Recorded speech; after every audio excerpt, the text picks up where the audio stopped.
Ladies and gentlemen, boys and girls, my name is Subrata Sarkar. I'm a mechanical engineer working in manufacturing industry more than 22 years.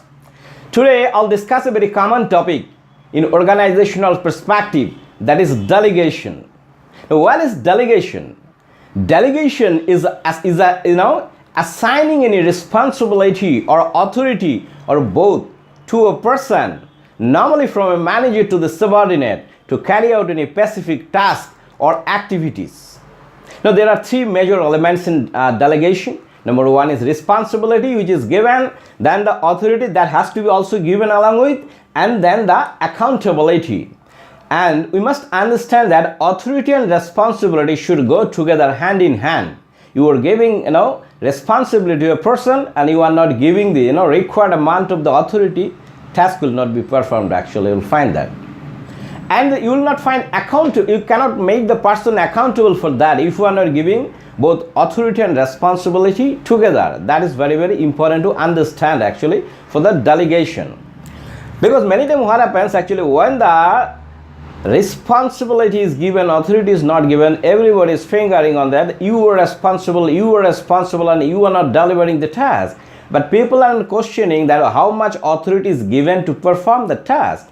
Giving a limited authority or a specified authority to any employee in the organization is very, very much important to growth of the individual as well as the organization. This is very much needed actually, delegation of the authority. Now there are 4 steps in delegation. Number 1 is the clarity of the instruction or the outcome. Now what task you are giving to the person, make very, very clear to the person what is your expectation. And also give training to the person, demonstrate how he should do this.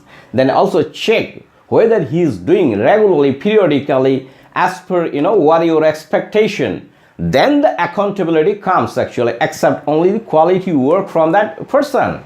And then if the things are done well actually, recognize the person, reward the person. The proper platform, that's also very much needed to for the future of work actually. Now the process, if we talk about the process of delegation, there are 4 stages actually.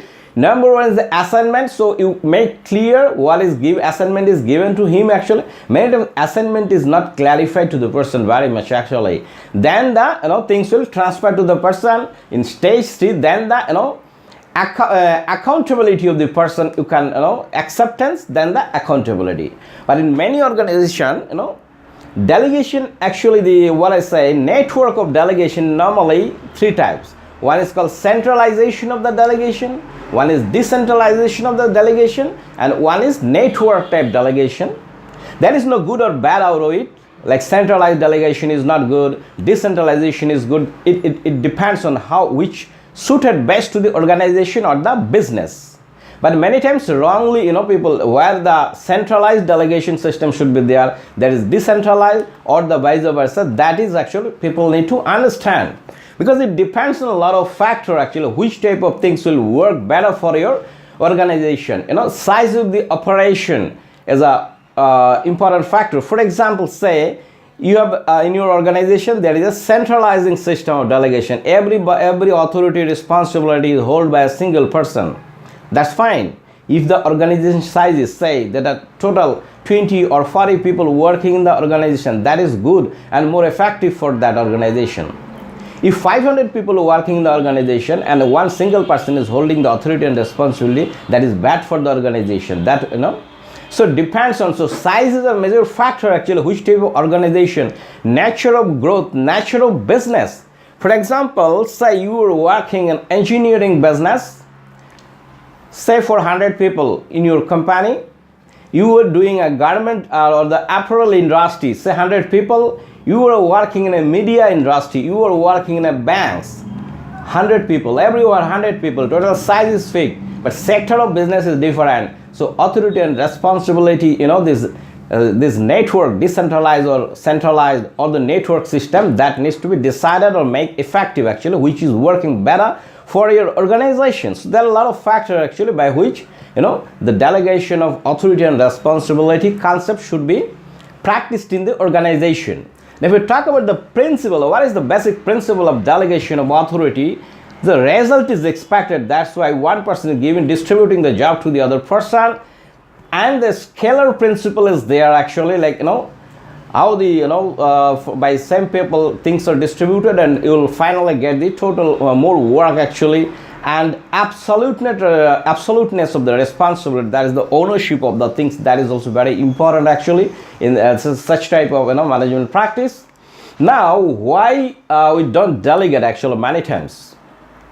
Many times what happens, we don't delegate. This is because we think, say I think I am the best person for doing this, I have got a lot of experience and expertise to doing this, so I'll do it. My subordinate are not so experienced to do it.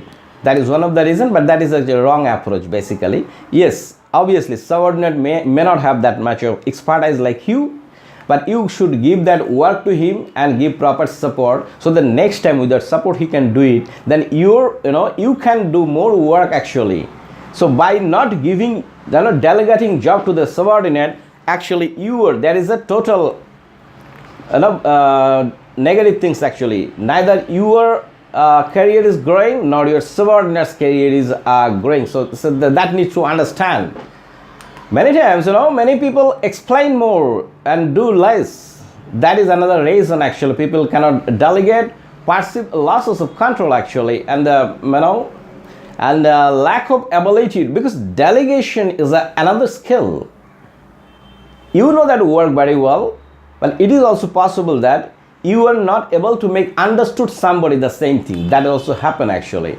Many times, a good teacher may not be expert in all things, but how the things can be same subject. Maybe some person say has a master degree on subject, may not be able to understand the subject to other person, and some person doesn't have any formal qualification, but he can make understood something. So teaching something or communicating something is a different skill than the subject matter expertise actually. And many people also, he doesn't have any intention not to give the work to the subordinate, but he enjoys the work himself, so he do the work actually. But that is not good for the organization actually.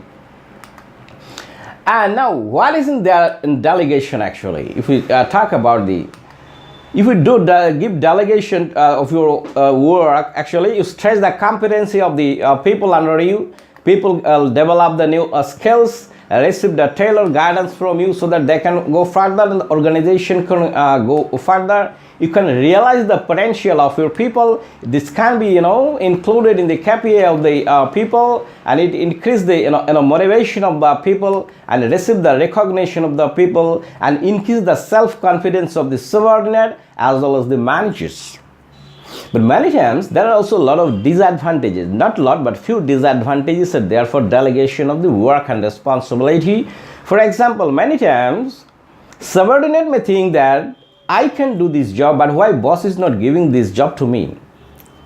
Because there are many jobs, it is not only you are capable to do that job that needs to be given to you, because there are a lot of secret things in the management or the organization's perspective that company wants should not go to the subordinate. So that may be another factor actually.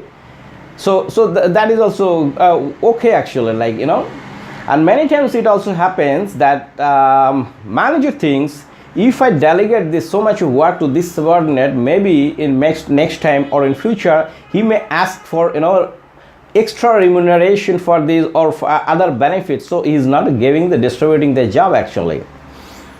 Now, but what benefits you actually if I do delegate, say proper way I have got that skill of delegation, and now what will be my benefit as an individual or employee in the organization?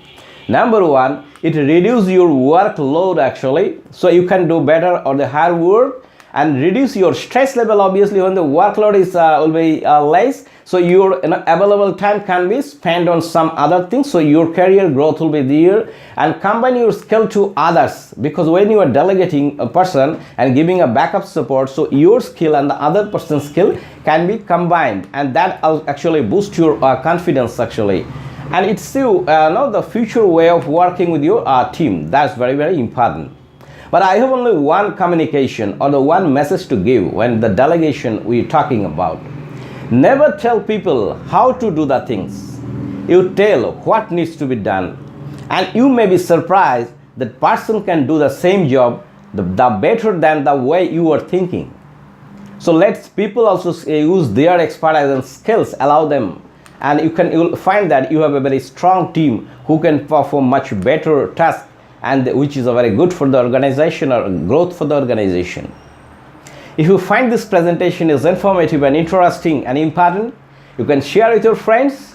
And if you have not yet subscribed my YouTube channel, you can subscribe my YouTube channel. By clicking on this bell icon, you can get notification for my future presentation. Thank you so much for your attention.